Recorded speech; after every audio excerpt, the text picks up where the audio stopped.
ਪਰ ਸਾਹਿਬ ਮੁਹੱਬਤ ਹੋਈ ਹੈ ਜ਼ਿੰਦਗੀ 'ਚ? ਮੁਹੱਬਤ ਜਨਾਬ ਸਿਰਫ ਇੱਕੋ ਹੀ ਬੰਦੇ ਨਾਲ ਕੀਤੀ ਹੈ ਠੀਕ ਹੈ। ਤੇ ਉਹ ਵੇ ਵਾਲਾ ਸਾਹਿਬ ਨੇ। ਤੇ ਰਹੀ ਦੂਜੀ ਜਿਹੜੀ ਸਾਨੂੰ ਤੁਸੀਂ ਮੁਹੱਬਤ ਕਰਨ ਦੀ ਪੁੱਛਣਾ ਚਾਹੁੰਦੇ ਹੋ, ਉਹਦੇ ਤੇ ਮੈਂ ਲਾਨਤ ਪਾਉਂਦਾ ਤੇ ਮੈਨੂੰ ਇੰਨੀ ਨਾ ਮੁਹੱਬਤ ਕਰਨੀ ਹੈ ਤੇ ਨਾ ਮੈਨੂੰ ਸ਼ੌਕ ਹੈ ਇਹਦਾ ਕੋਈ ਕੰਮ ਕਰਨ ਦਾ।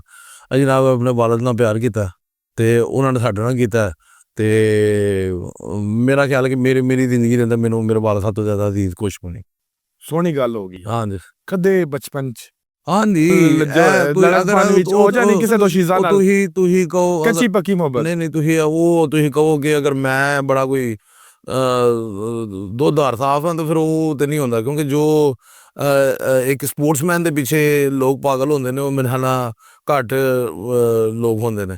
ਤੇ ਸਪੋਰਟਸਮੈਨ ਲਾਈਫ ਦੇ ਅੰਦਰ ਜਦੋਂ ਅਸੀਂ ਸਪੋਰਟ ਸ਼ੁਰੂ ਕੀਤੀ ਸੀ ਨਾ, ਪਹਿਲਾ ਇੰਟਰਨੈਸ਼ਨਲ ਮੁਕਾਬਲਾ ਸੀ ਤੇ ਮੇਰੇ ਵਾਲਦ ਨੇ ਮੈਨੂੰ ਜਿਹੜਾ ਨਾ ਏਅਰਪੋਰਟ ਦੇ ਉੱਤੇ ਸਮਝਾ ਕੇ ਘੱਲਿਆ ਸੀ, ਜਿਸ ਰਸਤੇ ਟੁਰਨ ਲੱਗਾ ਇੱਥੇ ਲੋਕਾਂ ਨੇ ਬਾਹਾਂ ਹੀ ਵੜਨੀਆਂ ਨੇ, ਅੱਗੇ ਵੀ ਡਿੱਗਣਾ ਹੈ ਤੇ ਪਿੱਛੇ ਵੀ ਡਿੱਗਣਾ, ਜ਼ਹਿਰ ਖਾ ਕੇ ਵੀ ਡਿੱਗਣਾ, ਲੇਕਿਨ ਕਿਸੇ ਵੱਲ ਨਹੀਂ ਵੇਖਣਾ, ਆਪਣੀ ਮੰਜ਼ਿਲ ਵੱਲ ਵੇਖਣਾ ਤੇ ਟੁਰਦੇ ਜਾਣਾ ਬਸ। ਤੇ ਉਹ ਜਨਾਬ ਸਾਡੇ ਰਸਤੇ ਦੇ ਅੰਦਰ ਰੁਕਾਵਟਾਂ ਮੈਂ ਰੁਕਾਵਟ ਸਮਝਦਾ ਤੇ ਇਹ ਰੁਕਾਵਟਾਂ ਆਈਆਂ ਵੀ ਨੇ ਤੇ ਰੁਕਾਵਟਾਂ ਨੂੰ ਫਿਰ ਆਪਣੀ ਹੱਥੀਂ ਕੱਢਿਆ ਵੀ ਬਾਹਰ। ਹੋਈ ਨਹੀਂ ਮੁਹੱਬਤ? ਨਹੀਂ ਹੋਈ ਕਿਉਂ ਨਹੀਂ? ਸਾਰਿਆਂ ਸਾਰਿਆਂ ਦੇ ਨਾਲ ਮੁਹੱਬਤ ਕੀਤੀ ਕਿ ਸਾਰੇ ਇਹ ਵੀ ਕੱਚੀ ਗੱਲ ਕਰ ਦਿੱਤੀ। ਹਾਂ